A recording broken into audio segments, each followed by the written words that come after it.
Hello everyone. Today, my team and I will be presenting on operating system. This project is part of Batsu 1213 and we excited to share our finding with Dr. Ismail. Let me introduce our team. Each member specializes in a different area to make this project successful. The first one we have Amirul Fawaz, which is me, who on DSCP. Second one, Muhammad Hazi on SFTP, Nur Khairunisa on web server, and Muhammad Shukri on database. Together, we combine our expertise to build a complete system. Now, let's begin with DHCP. Introduction of DHCP. The first one is concept of DHCP. DHCP stands for Dynamic Host Configuration Protocol. It automatically assigns IP address and other settings like subnet mask, gateway, and DNS. This reduces manual configuration, prevent errors, and speed up deployment.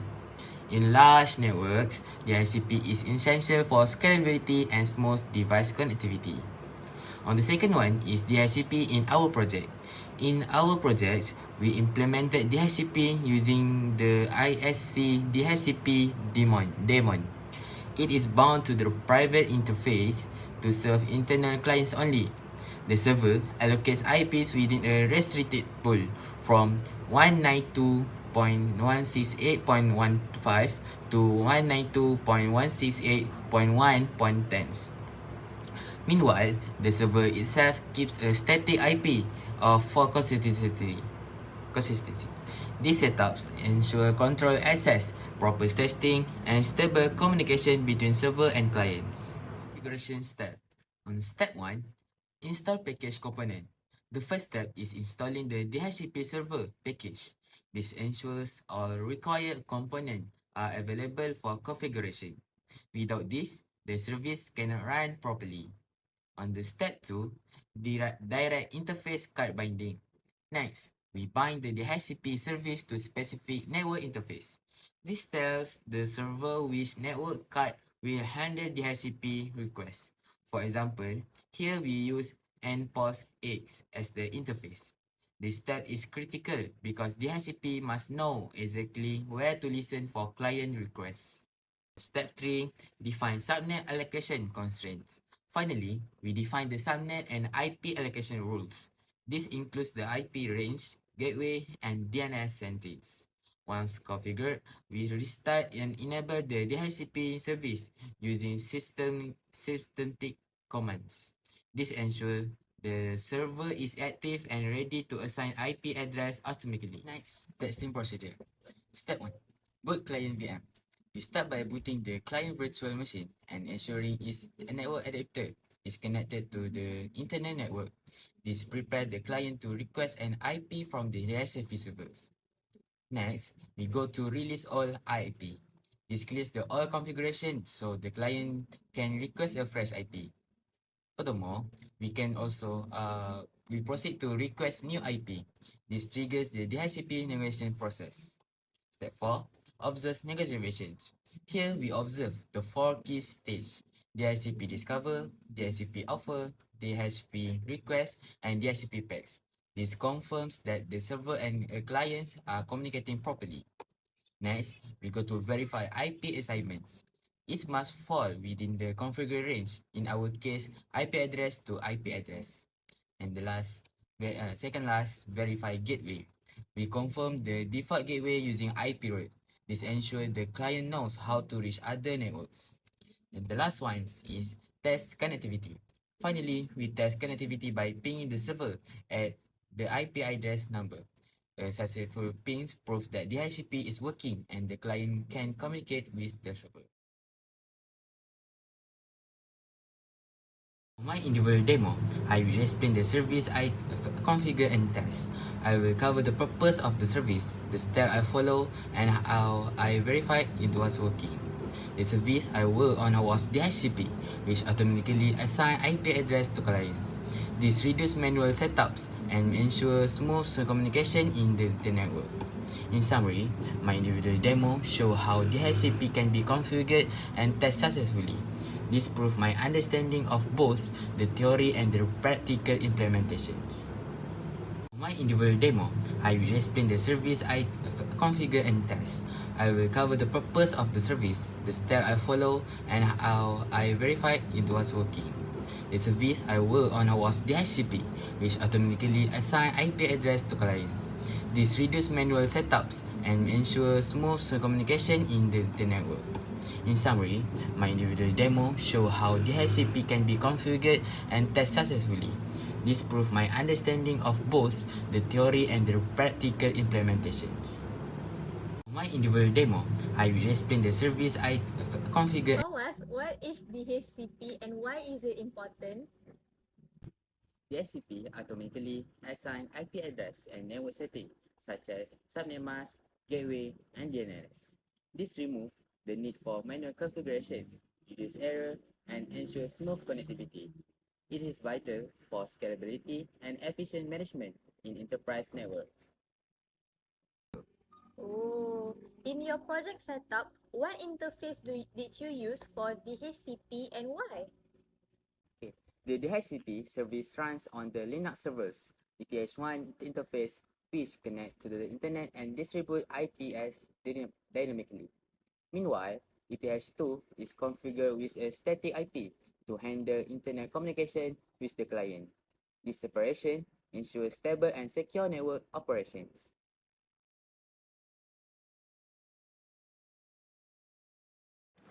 So in this slide, I want to talk about HFTP.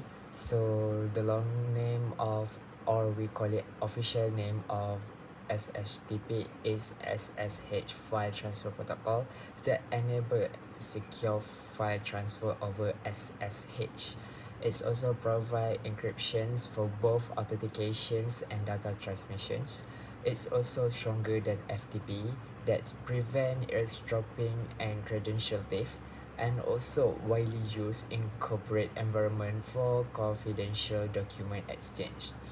In our project, we use SHTP to configure on the Linux server with group-specific user accounts, and also to enforce access filtering policy to control who can log in only. And we also apply root jail isolation that user restricted to their home directory tree, and also to ensure maximum file safely and to prevent unauthorized navigations outside workspace. This slide show configuration step. They have a 4-step configuration for HSTP. First step is install open SSH server. So in this step, we need to update our server first. Then right after we update, we only install open SSH server. Next step is system group and dedicate account profile provisioning. In this step, as a creator, we need to create an account for user. Third step is construct the jail folder path matrix. The reason we construct the jail folder path matrix to ensure user cannot break the system structure, and also user can only upload where it's allowed. So the last step is to harden open SSH subsystem parameters. The reason why we harden the parameters to ensure user can open our terminal and also run Linux commands. This is showing procedure between client and server. As you can see, client and server using HTTP, and they connect through ping to each other. This video showing how to demo HTTP to connect client and server through ping each other. This video showing how to demo HTTP to connect client and server through ping each other. This video showing how to demo HTTP to connect client and server through ping each other. This video showing how to demo HTTP to connect client and server through ping each other. This video showing how to demo HTTP to connect client and server through ping each other. This video showing how to demo HSTP to connect client and server through. Hi Haziq, I actually have two questions for you according to your OS project. So the first one is, how did you test file upload and download functionality? 3. So right after connecting HSTP to the client server, so we upload the test file in the server. So then after we upload the test file, we will download back to the client. So if both successful download the test file, so that means the HSTP is functionally correctly. Okay, so the next question is, what will happen if the SSH service stops running? So since SHTP connect through SSH server, so if SSH server is stop running, same goes to HSTP. So user cannot use HSTP connection until SSH server is restarted.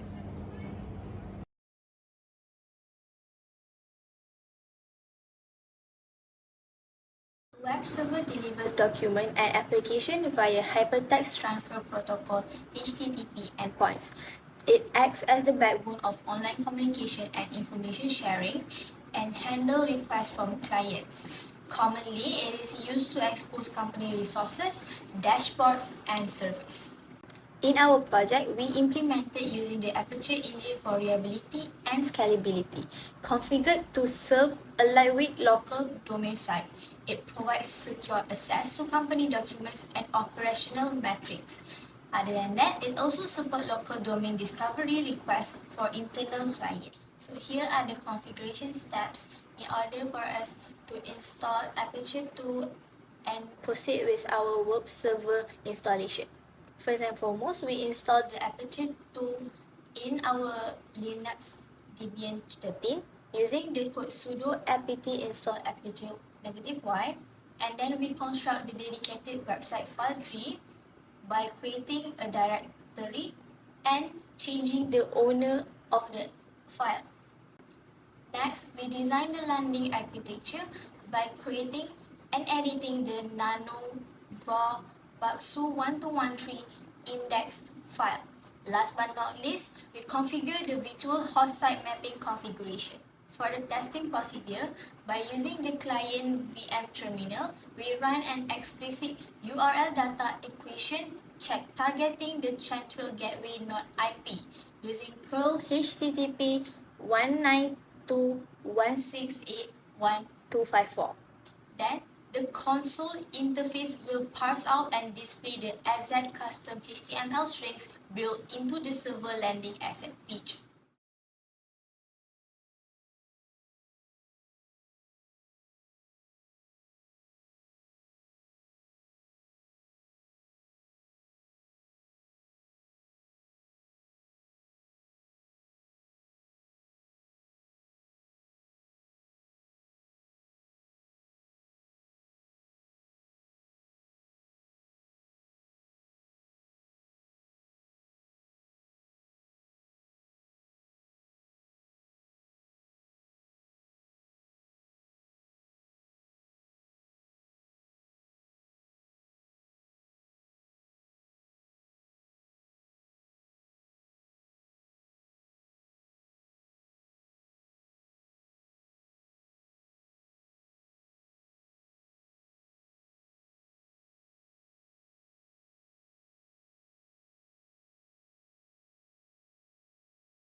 How do you know it is running before testing from the clients?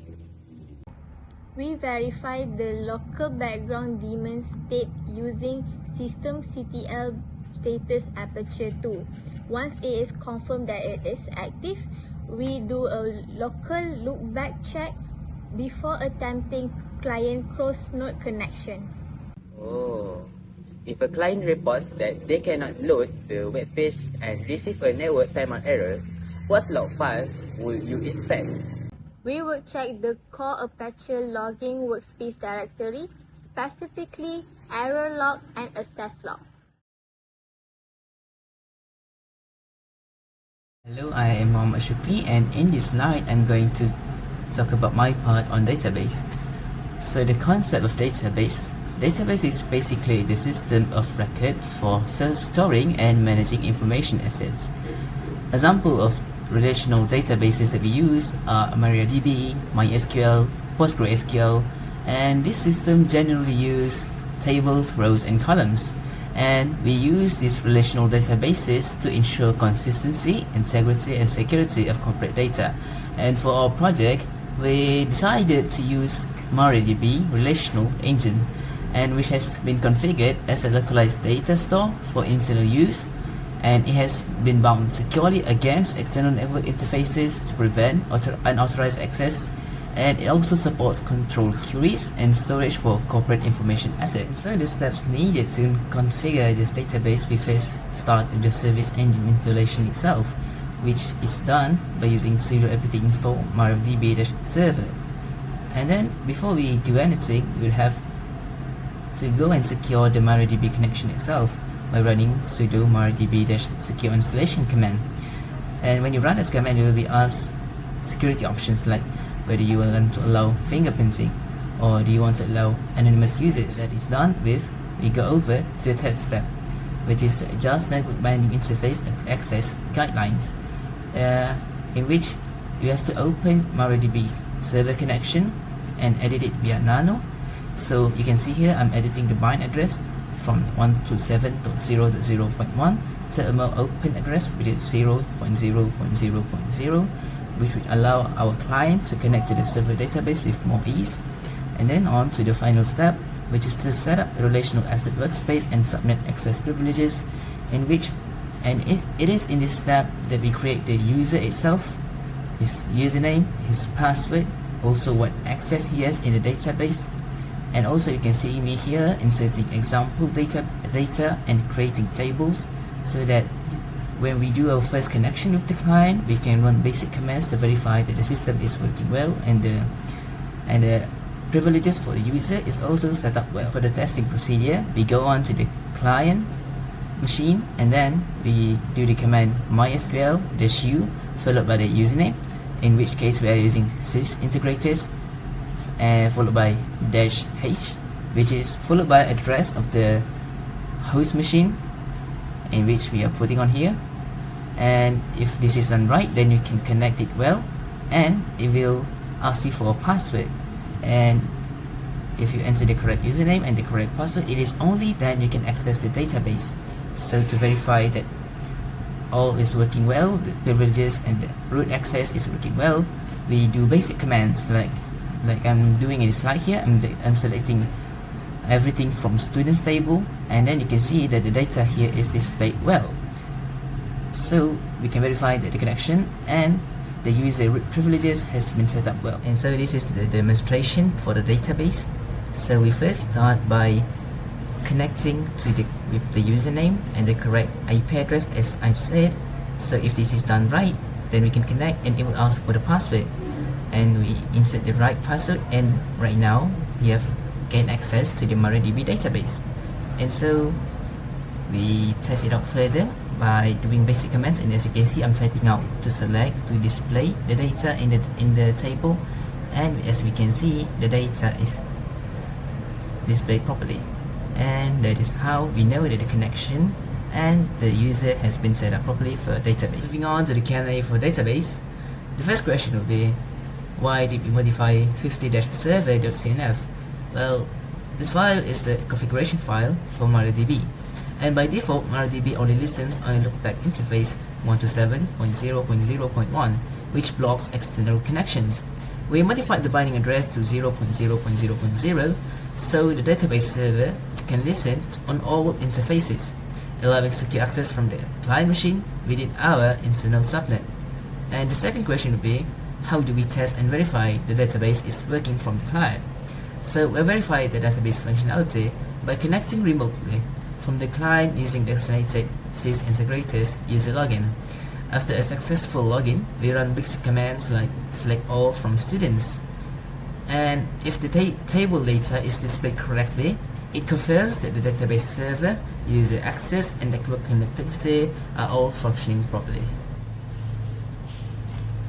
And so in conclusion, all technical milestones outlined in the Bakso 1213 corporate mini project specification document have been successfully completed. By configuring a robust 2-device lab equipment under Oracle VM VirtualBox, the Gentoo project group successfully built a secure, restricted, private network sandbox. Out step-by-step implementation, testing and validation of DHCP scope delivery, hardened SFTP folder structures, dynamic Apache 2 web content routing, and MariaDB relational data endpoints demonstrate a production-ready system configuration aligned with modern IT standards. That's all from our Gentoo group. Thank you.